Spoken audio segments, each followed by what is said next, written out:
வணக்கம். நம்ம இந்த வீடியோவில் பார்க்க போகிறது வந்து ஒரு சப் ஃபார்ம் எப்படி டிசைன் பண்ணுறது அப்படிங்கிறதா இந்த வீடியோவில் பார்க்க போகிறது. ஸோ சப் ஃபார்ம்ங்கிறது வேறு ஒன்றும் கிடையாது. மெனு ஃபார்ம்ங்கிறது மெயின் ஃபார்ம், அதுக்குள்ளே ஓப்பன் ஆக போகிற இந்த ப்ராடக்ட் ஃபார்ம் தான் சப் ஃபார்ம். ஓகே, ஸோ நம்ம இந்த சப் ஃபார்ம் ஏற்கனவே நம்ம கொண்டு வந்துட்டோம், அதை வந்து டிசைன் மட்டும் பண்ணாமல் இருக்குது.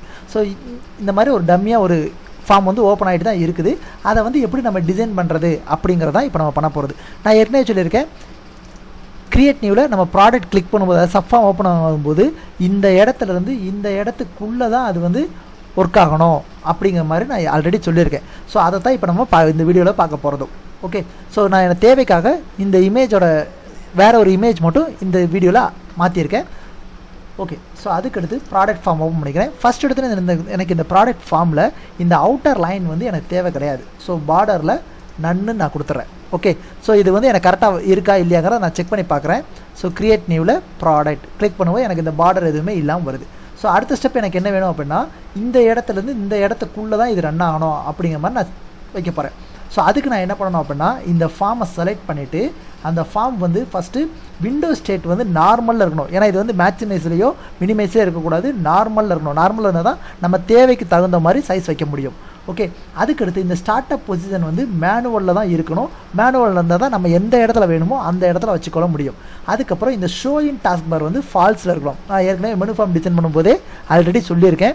ஷோயின் டாஸ்க் பார்ங்கிறது என்ன அப்படின்னா, இந்த ஃபார்ம் ஓப்பன் ஆகும்போது கீழே நேம் வரணுமா வேண்டாமா, அதாவது டாஸ்க் பாரில் நேம் வரணுமா வேண்டாமா அப்படிங்கிறத முடிவெடுக்கிறது தான் இந்த ஷோயின் டாஸ்க் பார்.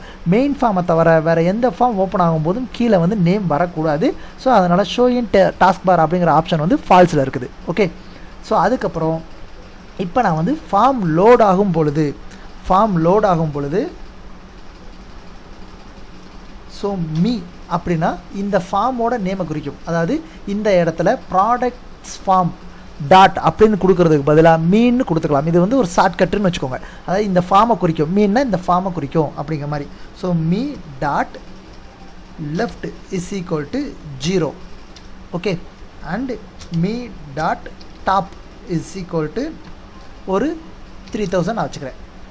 ஓகே, ஸோ இப்போ நான் வந்து ரன் பண்ணி பார்க்குறேன். கிரியேட் நியூவில் ப்ராடக்ட்ஸ் எனக்கு இங்கேருந்து ரன் ஆகுது. ஸோ அதுக்கு பதிலாக எனக்கு இந்த இடத்துலேருந்து ரன் ஆகணும். ஸோ அதனால் நான் டைரெக்டாக மெனு ஃப்ரேம் அப்படின்னு சொல்லி நான் கொடுத்துட்றேன். ஸோ மெயின்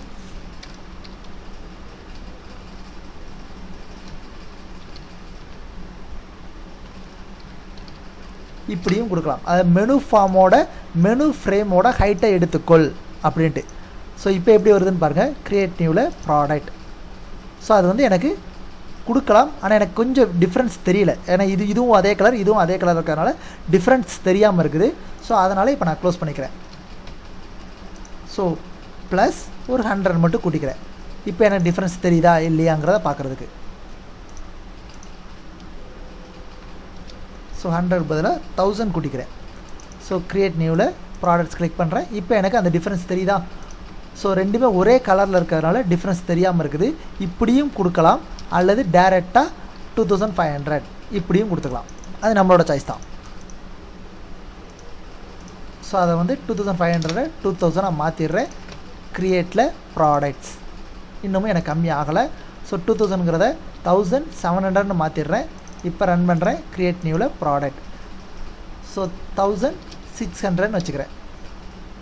கிரியேட் நியூவில் ப்ராடக்ட்ஸ் 600ங்கும் போது ரொம்ப ஒட்டிகிட்ருக்கு.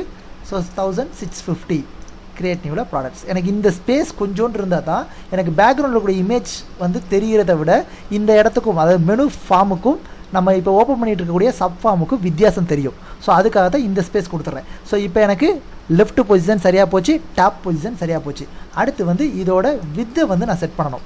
ஸோ அதுக்கு வந்து நான் என்ன மெத்தட் யூஸ் பண்ணுறேன் அப்படின்னா, me dot width is equal to screen dot with.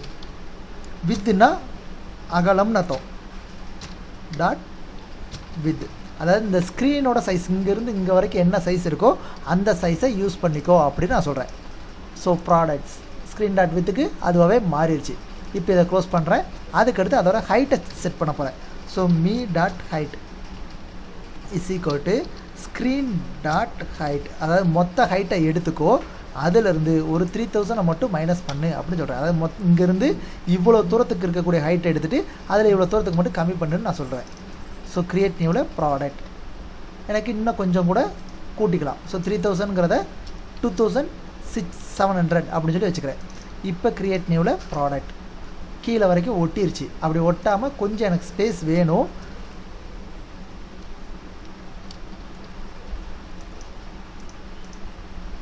Okay, so இந்த ஸ்பேஸ் எனக்கு வந்து கண்டிப்பாக அங்கே வேணும். எதுக்காக அப்படின்னா சில ஃபார்ம்ஸ் ஓப்பன் ஆகும்போது ஸ்லோவாக இருக்கும், டேட்டா அதிகமாக அவங்க கொடுத்துருப்பாங்க, ஸ்லோவாக இருக்கும். அந்த டயத்தில் இந்த இடத்துல ஒரு லோடிங் பார் வந்து டிஸ்பிளே ஆகும்.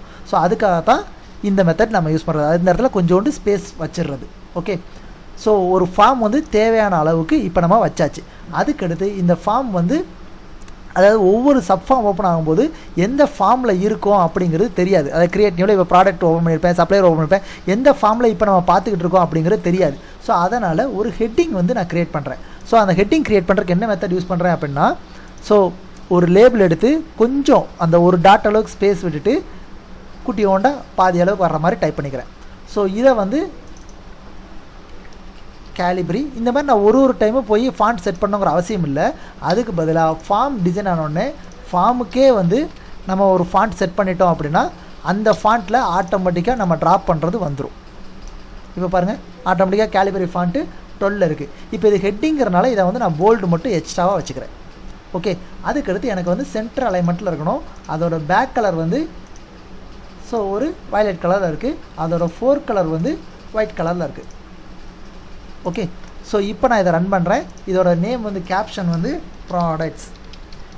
நேம் வந்து எப்போவுமே இங்கே மெனு ஃபார்முக்கு இதுக்கு என்ன நேம் வச்சோமோ அதே நேம் அப்படியே இங்கே வந்துடணும்.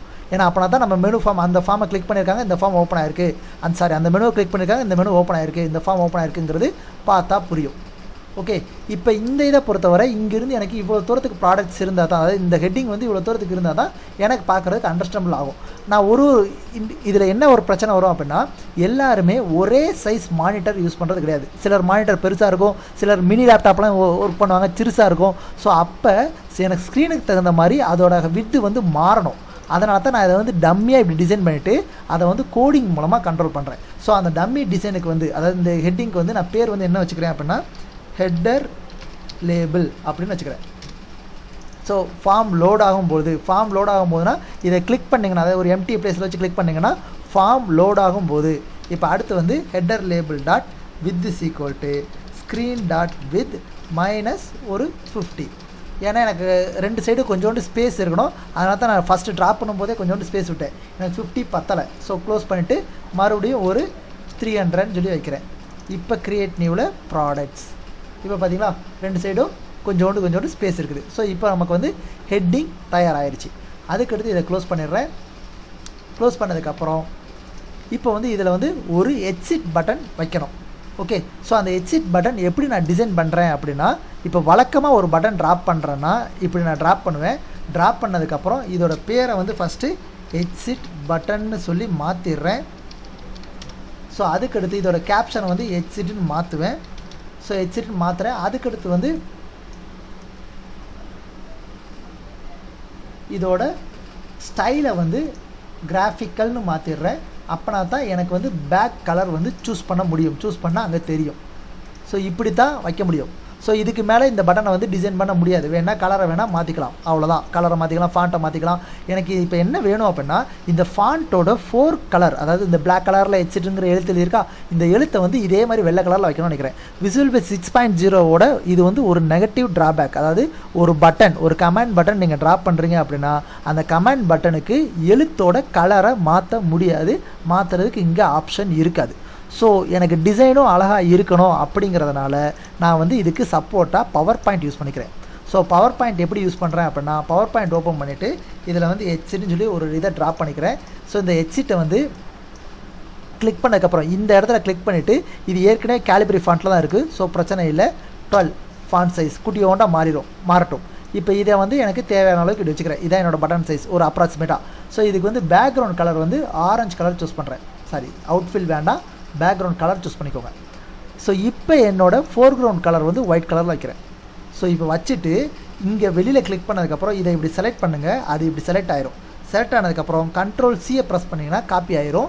காப்பி ஆனதுக்கப்புறம் பெயிண்ட் ஓப்பன் பண்ணுறேன். அக்சசரிஸில் பெயிண்ட் ஓப்பன் பண்ணுறேன். அங்கே போய் அப்படியே பேஸ்ட் பண்ணுறேன். ஷார்ட்கட் கீ வந்து Ctrl+V.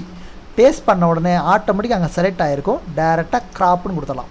ஸோ எனக்கு ஒரு பட்டன் இமேஜ் ரெடி ஆயிடுச்சு. அந்த இமேஜை போய் நான் அட்டாச் பண்ண போகிறேன். ஸோ இதுக்கு பேர் வந்து எக்ஸிட் பட்டன்னு சொல்லி நான் டெஸ்க்டாப்பில் எக்ஸிட் பட்டன் இமேஜ்னு சொல்லி நான் வந்து சேவ் பண்ணிக்கிறேன். இப்போ இதை க்ளோஸ் பண்ணிக்கிறேன். இதை வந்து நான் பவர் பாயிண்ட்டை மினிமைஸ் தான் பண்ணுறேன். ஏன்னா சில நேரம் மாடிஃபிகேஷன் பண்ண வேண்டியது இருக்கும். அட்டாச் பண்ணதுக்கப்புறம் செட் ஆகலைன்னா எனக்கு இந்த கேப்ஷன் வேண்டாம், டெலீட் பண்ணிவிட்டேன். அதுக்கடுத்து பிக்சரில் போய்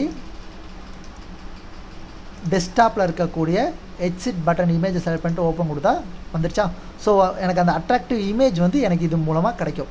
ஸோ இப்போ இந்த இமேஜுக்கு, அதாவது இந்த பட்டனை கிளிக் பண்ணால் எனக்கு என்ன நடக்கணும், இந்த ஃபார்ம் வந்து எனக்கு க்ளோஸ் ஆகணும். ஸோ அதனால் இந்த பட்டனை கிளிக் பண்ணுறேன். இங்கே பாருங்கள், எக்ஸிட் பட்டன் கிளிக் பண்ணும்போது இதை நம்ம அதை ஃபார்ம் வந்து லோட் ஆகும் போது எக்ஸிட் பட்டன் கிளிக் பண்ணும் போதுன்னு சொல்லி இந்த இடத்துல ஆட்டோமேட்டிக்காக வந்துடும். அப்படி வரல அப்படின்னா இந்த இடத்த கிளிக் பண்ணி மாற்றுற மாதிரி இருக்கும். மேக்ஸிமம் டிஃபால்ட்டாக வந்துடும். அப்படி வரலைன்னா பின்னாடி வரக்கூடிய ஆப்ஜெக்ட்ஸ்க்கு அது வராது. அப்போ அந்த டயத்தில் இதை வந்து நம்ம எப்படி மாற்றுறதுங்கிறத தெரிஞ்சுக்கலாம். ஸோ எக்ஸிட் பட்டனை கிளிக் பண்ணும்போது அன்லோட் மீ, ஏற்கனவே நான் சொல்லியிருக்கேன், மீங்கிறது இந்த ஸ்க்ரீனை தான் குறிக்கும். ஸோ அன்லோடுனா லோடுங்கிறது ஃபார்ம் ஓப்பன் ஆகும்போது, அன்லோடுங்கிறது ஃபார்ம் க்ளோஸ் ஆகும்போது க்ளோஸ் பண்ணிடு அப்படின்னு நம்ம சொல்கிறோம். இது ஒர்க் ஆகுதா இல்லையாங்கிறத செக் பண்ணி பார்ப்போம். ரன் பண்ணி பார்க்குறேன். கிரியேட் நியூவில் ப்ராடக்ட்ஸ். ஸோ எக்ஸிட் பட்டன் இருக்குது. இதை கிளிக் பண்ணால் எனக்கு அந்த ஃபார்ம் மட்டும் க்ளோஸ் ஆகும். ஓகே, ஸோ இப்படி தான் ஒரு சப் ஃபார்ம் வந்து ஒரு டிசைன் வந்து இப்படி தான் நம்ம பண்ணணும். இதில் இன்னொரு ப்ராப்ளம் என்ன அப்படின்னா, இந்த ப்ராடக்ட்ஸ் ஓப்பன் ஆகும்போது எனக்கு வந்து இந்த ஒரு அவுட்டர் லைன் இருந்தால் நல்லாயிருக்கும் அப்படிங்கிற மாதிரி நான் ஃபீல் பண்ணுறேன். ஏன்னா இது வந்து எனக்கு தனியாக தெரிய மாட்டேங்குது, அது ஏதோ அட்டாச் ஆகிற மாதிரி தெரியுது அப்படின்னா ஒரு அவுட்டர் லைன் ட்ராப் பண்ணிக்கலாம். அந்த அவுட்டர் லைன் ட்ராப் பண்ணுறதுக்கு நான் வந்து ஷேப்புங்கிறத நான் எடுத்து யூஸ் பண்ணிக்கிறேன். இந்த ஷேப்பை வந்து டம்மியாக கார்னரில் நான் வச்சுக்கிறேன், ஒரு குட்டியோட ட்ராப் பண்ணிட்டு. இதுக்கு பேர் வந்து அவுட்லைன் ஷேப்புங்கிறது அந்த ஆப்ஜெக்டோட பேருனால அவுட்லைன் ஷேப். இந்த இடத்துலையே அந்த ஆப்ஜெக்டோட பேர் காமிக்கும், லேபிளா அல்லது பட்டனா அப்படிங்கிறது இந்த இடத்துலையே காமிக்கும். ஸோ நாம் இப்போ செலக்ட் பண்ணியிருக்கிறது அவுட்லைன் ஷேப். இந்த அவுட்லைன் ஷேப் ஃபார்ம் லோட் ஆகும்போது லெஃப்ட்டு வந்து ஒரு 15 இருக்கணும்னு சொல்லி கொடுக்குறேன்.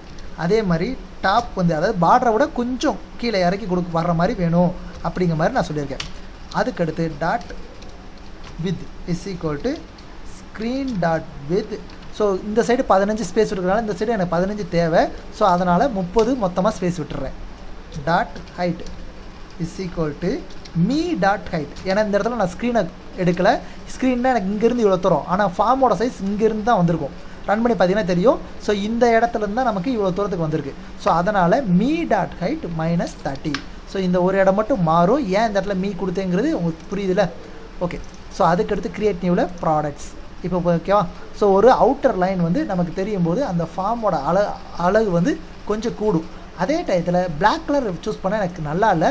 ஸோ அதனால் அதோட கலரை வந்து லைட்டாக மாற்றிக்கிறேன். ஸோ பிளாக் கலர் வந்து அதுக்கு முந்தைய கலரான ஆஷ் யூஸ் பண்ணிக்கிறேன். ஏன்னா இந்த ஆஷ் கலர் வந்து நார்மலாக ஆப்பிளில் வந்து இந்த ஸ்டைல் யூஸ் பண்ணியிருப்பாங்க. அவுட்டர் லைன் வந்து இந்த கலரில் தான் இருக்கும். ஸோ அதனால் நானும் அதே கலரை சூஸ் பண்ணிக்கிறேன். ஸோ ஒரு டிஃப்ரெண்ட்டான அந்த அவுட்டர் லைன் இருக்கும், இல்லாமல் இருக்கும் அப்படிங்கிற மாதிரி நமக்கு டிஃப்ரென்ஷியேட்டும் காமிக்கிறோம். ஸோ ஒரு சப்ஃபார்ம் வந்து இப்படி தான் டிசைன் பண்ணணும். ஸோ இப்படி டிசைன் பண்ணால் தான் நம்மளோட ஸ்க்ரீனை வந்து ஆக்குபை பண்ணுற மாதிரி பண்ண முடியும். ஸோ இதுக்கடுத்து வரக்கூடிய இதில், அதாவது இதுக்குள்ளே ஆப்ஜெக்ட்ஸ்லாம் எப்படி டிசைன் பண்ணுறதுங்கிறத இதுக்கடுத்து வரக்கூடிய வீடியோவில் பார்க்கலாம். தேங்க்யூ.